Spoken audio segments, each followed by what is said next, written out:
Mega Dads Live is a mature-rated podcast. It's for the Mega Dads, the Mega Moms, but not the Mega Kids. So put on those earmuffs and let's go!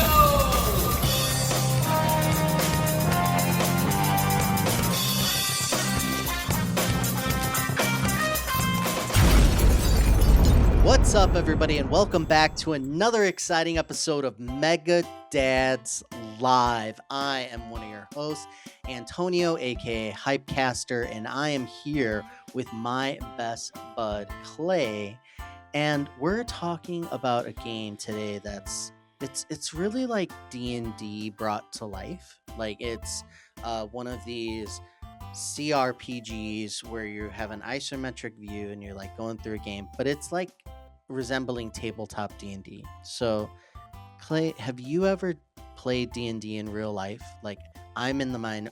I'm one of these that have never actually sat down with a group, had a dungeon master, and on the setup. I've just never done it. How about you?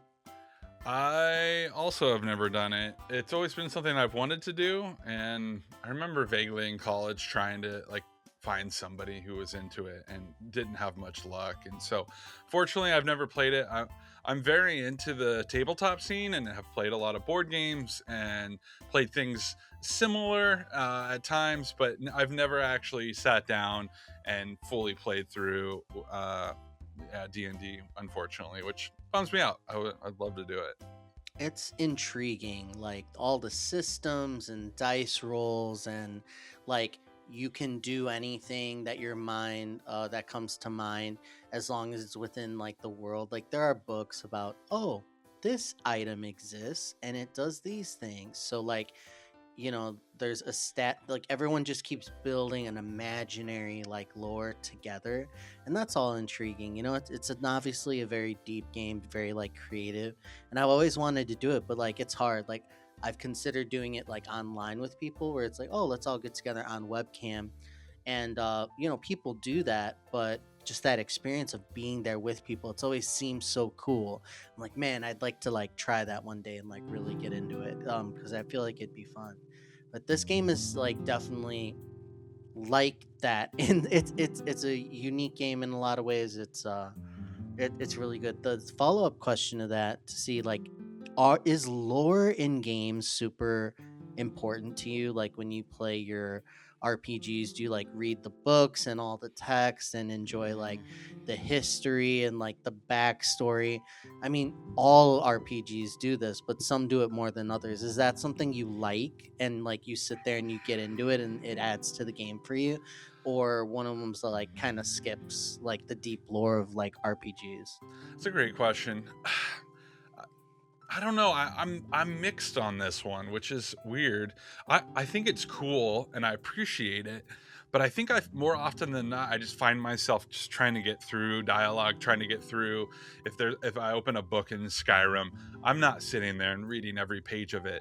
But I feel like half the time it's because I'm just excited to get back to the gameplay, and so I appreciate that it's there and I want it to be there. But for whatever reason, I don't have the attention span to get through it. Maybe it's my ADD. I know sometimes a lot of times when I'm playing online games with like you or David, it's like skip, hurry, and everyone, it's like I feel like I got to skip through the dialogue because we're just trying to get to the next thing. And when I play like MMOs, like I like the lore. I like the story. I hate when I'm running through and just doing fetch quests and I don't even know what the story, like what's the point? If I'm going to go run and take this one thing to this person, I don't even know why I'm doing it. Like it kind of bums me out when I'm just firing through. But sometimes when you're playing with friends, you just kind of feel like you have to like hurry through it. But Yeah, that's true. I wish I would slow down and just enjoy the story and know what I'm doing. But half the time I'm like, let me just get through this fetch quest so I can level up. And once I get to a higher level, I can really start focusing in on the like the storyline. But then you get like a quarter of the way through the storyline in an MMO, and all of a sudden you're like, how did we get here? I don't even know what I'm doing right now. And so like I see the the importance of it, but sometimes my ADD kicks in and I'm just like, I'm bored, let's move on. And Hmm. so I struggle with it, but I see the value in it. I wish that I took the time, because I like to read. In fact, I've gotten more into reading books, getting back into it in my older years here, and I'm enjoying it. So like, I don't see why they can't both, like, why can't I read a book inside of a game? Like, I feel like that should only improve what you're getting out of it, improve the experience that you're reading it. But for whatever reason, I just keep mashing that button trying to get to the next bit of gameplay. So I guess it's just got to be really good, is what I'm saying, to No, really yeah, pull me in. that's the long and short of it too. For me, it's like, is if it's good, then yeah. Like, I've read some of the books in Elder Scrolls games, mostly like Oblivion, where I thought the writing was good in the books. The scrolls, like not too long. And I've always said that the writing is really good in Elder Scrolls Online. Actually, it's very brief, but also very lore heavy at the same time, and it's like a good balance. And this game is like that as well. Um, but yeah, it's such a an interesting topic about like what are you into, like how deep do you want to go, which brings us to our game today. Esoteric Ebb, a narrative driven isometric CRPG, and it is available as of March 3rd on PC, also available on Mac. I played on PC. It's $24.99, and it's developed by Christoph Beauregard and published by Raw Fury. Again, not bad. $24.99. It's an incredible game. As soon as I started playing, I like immediately made like a YouTube short just to get the word out there. I'm like, you have to play this game. It is if you do like lore, if you like worlds that are deep, and I mean deep, that's what this game is. Like, you play as a cleric and you wake up and you just start getting information, and based on how you've made your character, the world is revealed to you. It's like Disco Elysium. Did you ever play that one, Disco Elysium? No, I didn't. The whole concept is that you build your character with like strength, charisma, dexterity, and your stats, and you roll them and you have proficiency. So it's like you're playing D&D right away. You make your character, and if you have like high constitution, no, strength is a better example. If you have high strength, then the strength part of you starts talking and asking you questions and answering your questions, and like the story is told by parts of yourself reacting to the world. Like, that's the main storytelling device, is your constitution reminds you that you could get through this. Like, you have the strength like within you, again, or you're strong enough to take on this challenge. Like, we got this. And it's like they'll hype you up, they'll ask you questions, they'll be like, oh, so if you have high intelligence, around you the world starts revealing like things an intelligent person would notice. And if you have high dexterity, it's like, oh, I could steal this. I could, like, if you have high charisma, it's like, oh, I could talk them out of this. And you're telling the story based on your, like, the parts of your psyche in Disco Elysium. And this, it's like based on the parts of you, but in D&D stats. So my favorite character, my build is intelligence and wisdom. So it has this really cool icon. The art in this like game is beautiful, and it's like intelligence. Your intelligence is talking to you, and then it'll say like, dexterity will be like, I bet we could outsmart this guy, and then it'll give you an option. It's like, try to outsmart him or not. And it's all really well written. And now you have an encounter, so to speak. It's like a dice check. So it's like, okay, your dexterity was like, we could do this, and you're like, okay, let's steal this item. And then you do dice rolls like really quick, and it just like tabulates, and you see the dice roll, and it's the really good sound effects. And you're just playing a D&D game as if the game is the dungeon master. Your personalized character is shaping your story. I'm high intelligence, high wisdom.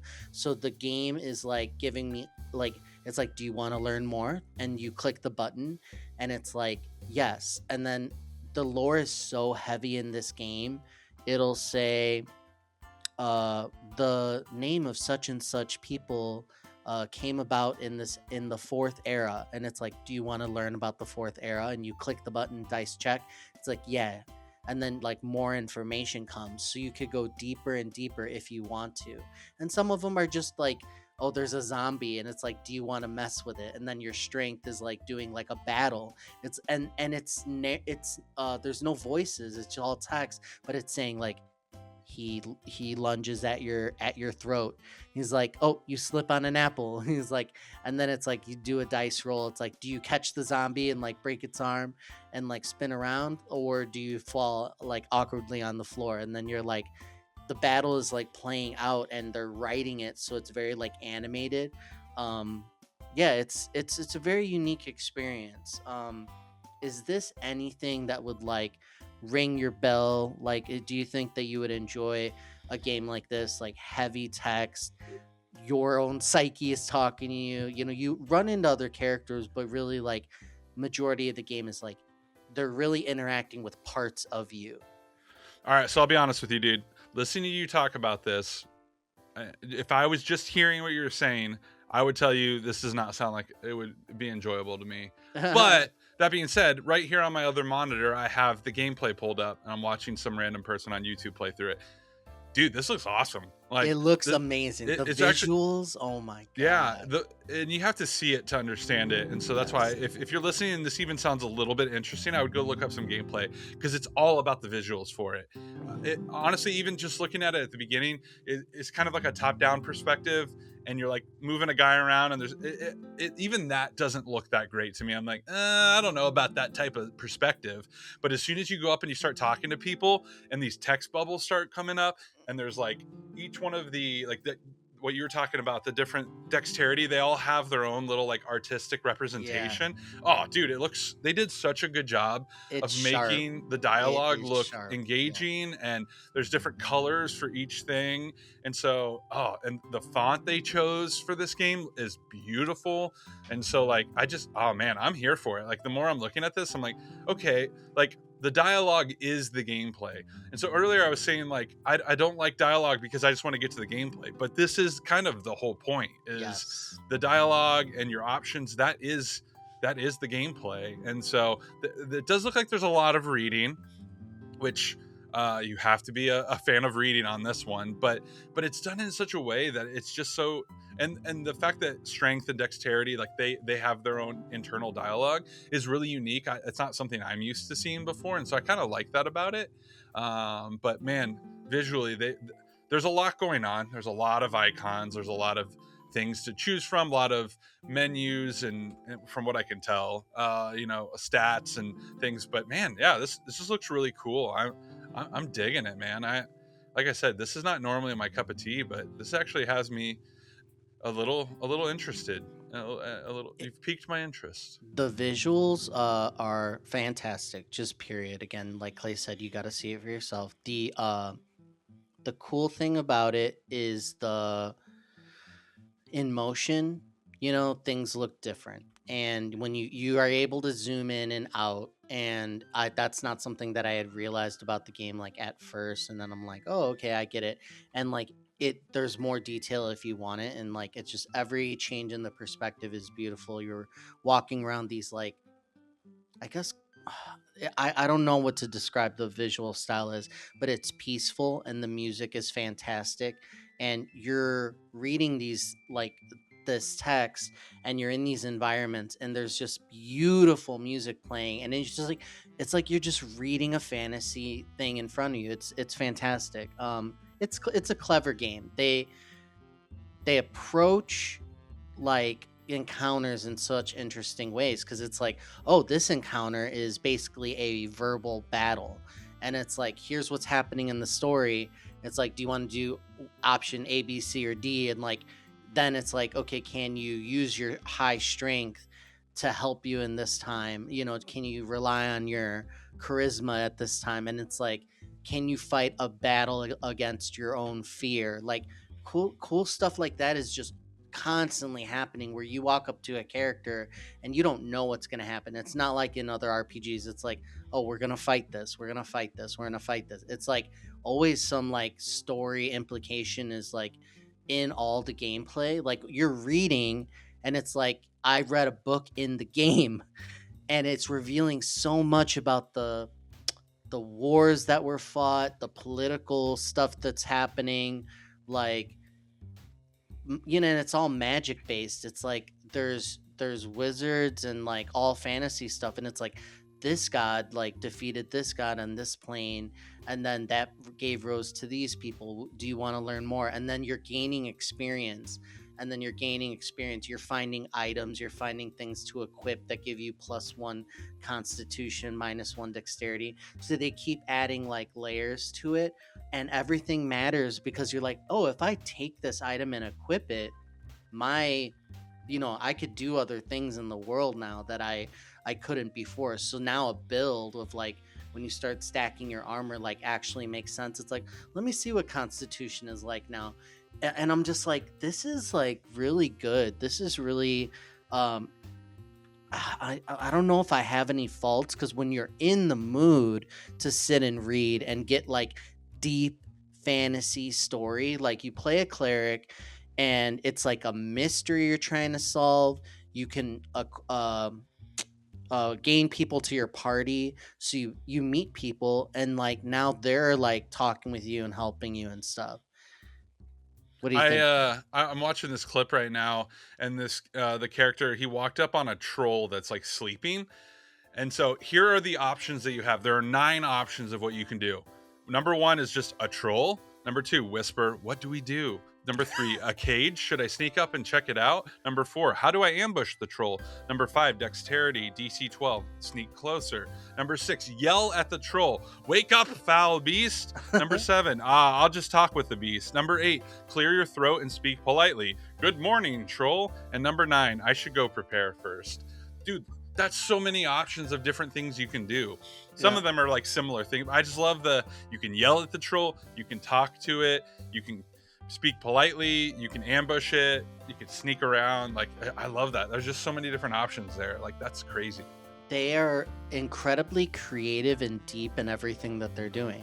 Like if they say, hey, we're gonna make a story, like a world, they're like, we made the world super deep. Like if you want to do like magic and you want to start getting into that system, because you're cleric preparing spells, and it's like there's spell slots, and I haven't even started to use the spells because you have to take a long rest to get your energy up and refill your spell slots, and that's barely a system that I've dipped into, mostly because I haven't seen opportunities, but I know that I'm going to hesitate on when I'm going to cast these spells. So they're adding all that to it.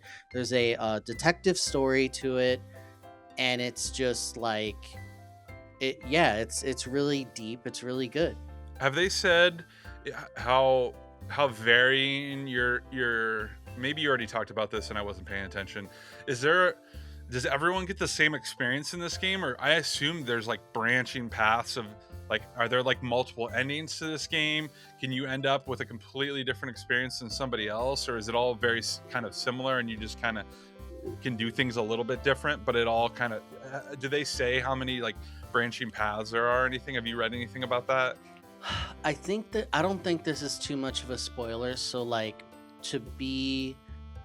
there is a story that is clearly telling you what you do all the time is going to affect the story, like the ending. And they talk about that right from the beginning. It's like your job is to have a say in who's in charge and like what happens. And that's like the main storyline, like above everything. And then it's like, oh, there was a horrible accident or an incident, and it's like that's the second level. And then you like meet characters, so like it's a full ass story about like just a bunch of stuff going on all the time.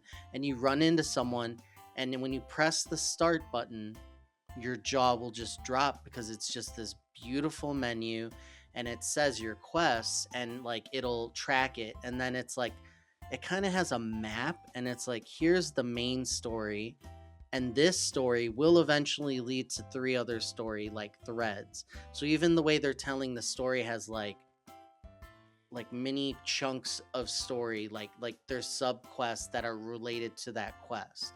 So it's just kind of laying it out to you, saying like, hey, everything's connected, and you're like, cool. And they made it look cool. And then when you go to the information glossary in the game, it has all the little tidbits that you've learned, so you don't have to like memorize it. It's like a codex. Nice. And your strength, it, like, if you filter it, it'll show you a page, and it says your strength was as a result of your strength and strength checks, here's all the information you know. And it's all like war based and like brutish stuff and like scoundrels, and like that's that information. And then if you go to the other tab, it's like your wisdom has revealed about the religions of the stuff, the culture, like things like that. And then every tab is like colored in that way of your the parts of you, your psyche or whatever, your charisma. So it's like really cool. So it shows you're learning about the parts of the game that your build is. Like if you go in, and I expect this to be true, if I were to start as a strength constitution build, then you're like just getting all these dialogue options of like, oh yeah, you could jump up here or whatever, like you can do more action oriented things. So it's really cool. Highly recommend. I can't really recommend it highly enough, but it's not for everybody. So like if the reading part and the dialogue, it's not voiced. Even Disco Elysium, the other game that was like this, the parts of you, like your brain was talking to you, it's like your id or whatever, and they added voice to it, and it added so much to the game. Like that is the definitive version of that game, and there's no voice acting. If I had a huge con for me, I mean, just period, because the dialogue is so good. Like it's kind of whimsical, kind of dark, kind of tongue-in-cheek, like mysterious, that's the tone. And like these really cool looking characters in this real deep world. I'm like, man, if it had the Disco Elysium voice acting, it would be like it would like rock everything. Like I don't know how well this is gonna do. It's very well received, but that came later for Disco Elysium. So man, if they were to add like dialogue to this, it would be amazing. Like people are comparing it to Disco Elysium, which was also, one of the highest regarded CRPGs. Really cool. Yeah. Any other questions to wrap it up? What does the C and CRPG stand for? What do you know? It? Sorry, I forgot. Like I think of CRPG, and then I just like think of the genre. Let me see. Let me Google it, because I never thought I'd be into this kind of game, but this kind of interests me. Honestly, as I'm watching this, part of me wishes they would make a Witcher game in this type of style, where it's it's all just kind of like narrative based. I think it would be really cool. Like, fighting and stuff in the Witcher games is fun, but I feel like it could get really cool with like the lore and all that. I don't know. I like the Witcher, so that's what made me think. CRPG is computer role playing game, which makes sense. So it's like the old school, like text based almost or whatever. And I had forgot what the C meant, because in my mind it's like tabletop, like CRPGs are tabletop RPGs. It's like, oh yeah, computer. Like I didn't play like any CRPGs when I was very young. Like I've gotten into them as I gotten older. I think they're kind of more complicated games in my opinion. But yeah, absolutely, like highly recommend Esoteric Ebb. I don't know if like that's a bad name or a good name, because at first I was like, that's a bad name. Like I wish they had a more easy to understand name, because it's a lore name. It's saying like in game, it's saying like magic occurrence or something like that. So magic something, and I'm like, why make a term? It's too weird. Like make it simpler. But as soon as I say Esoteric Ebb, it kind of stuck with me, and I was like, I remembered it right away. So I'm not sure. Esoteric. You hear that sound? That's the sound of the caboose, where we recommend something outside of the world of video games. It doesn't have to be outside the world of video games. It could be inside the world of video games. But I actually wanted to do like a request, because we weren't able to talk about this on our companion podcast, Switch Talk 2. Do you recommend that people see the Mario movie? I looked it up and it's in theaters until like the beginning of May. No, a couple weeks. As the time of you hearing this, you can wait like 4 more weeks and you can get it at home or not. What do you think? Should I see it in theaters? Should people go? If you haven't already. Okay, so first off, I think anyone who's a Nintendo fan needs to see this movie at some point. Whether you see it in the theater or you wait till it's at home to watch it, it doesn't really matter. Like, is this a beautiful movie? 100%. Like the animation and the quality that these studios are continuing to pump out every time, it's just a little bit better. And so visually, this movie is eye candy. Like, it's great to look at. So does it look great on a giant big screen? Yes. Would it look great at home on your TV at your house? For sure. So like, whether or not you see it in there or not, like I would say go see Project Hail Mary in theater before you go see Mario Galaxy movie in theater. Oh, okay. But, there like, we go. it's more of like a theater experience. But did I enjoy this movie, and do I think that you guys should all watch it? Absolutely. Like, I loved the first movie. I thought this one was just as good. I don't think it was necessarily better. I don't think it was even worse. I think it was just as good, and I'd put it right up against it. I think that the public and critics are being a little are being too hard on this movie. This is a kids movie. It's based off a video game, multiple video games, but like, calm down, people. Like, it's not that big a deal. It's a fun movie. It's for kids, but adults can enjoy it too. Yes, it's reference after reference. Is it the best movie? Does it have the best plot lines ever? No, like, it's not any of that stuff, but like, it's just fun. And like, turn your brain off. Don't go in thinking you're going to get the most like unique and deep storyline ever.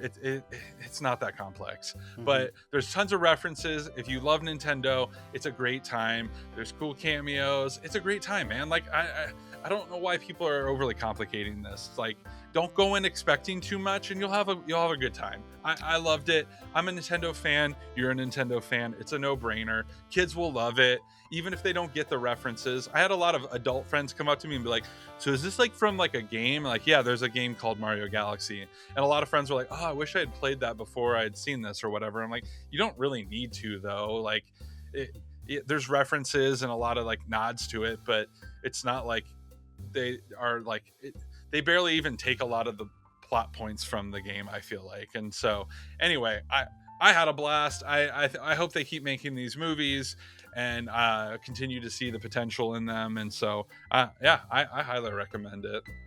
For the biggest question is it better than the first one? Because for me, I didn't love the first one. I thought it was like passable and like a decent time. Like, I don't regret seeing it or anything like that. I've seen it because it's been like on like in the background. I've probably seen it like 3 times, like all together, and it's like I don't.